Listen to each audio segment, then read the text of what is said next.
আমলের সাজা দিয়েছ, আর সহ্য হয় না। প্রভু মেহেরবানি করে গো তামাম জীবনের গুনাহ মাফ করে দাও।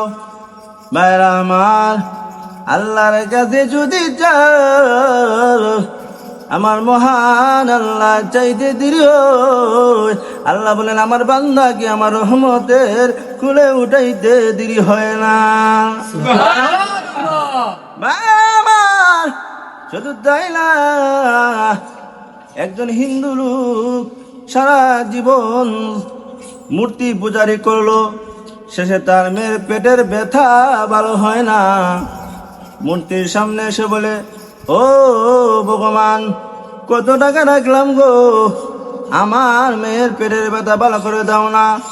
এখন তুমি যে ক্ষুধা না, তুমি ক্ষুধা তা প্রমাণ হয়ে গিয়েছে।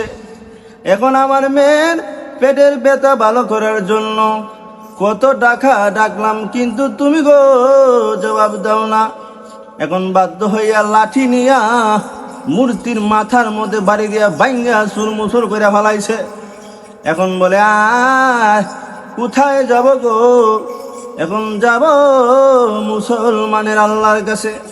এখন গিয়া গভীর রজনীতে মুসলমানের আল্লাহর কাছে গিয়া মসজিদে যখন যায়, ও তো জানে না, হাত পাও ধুয়ে এমনি মসজিদে গিয়া এখন কান্দে, ও মুসলমানের খুদা গো,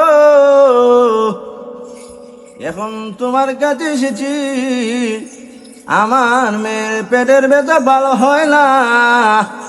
কত ডাক্তার দেখাইলাম, কত কবিরাজ দেখাইলাম, এখন যদি আমার মেয়ের পেটের ব্যথা ভালো করে দাও, আমি ওয়াদা দিলাম গো মুসলমান হয়ে যাব।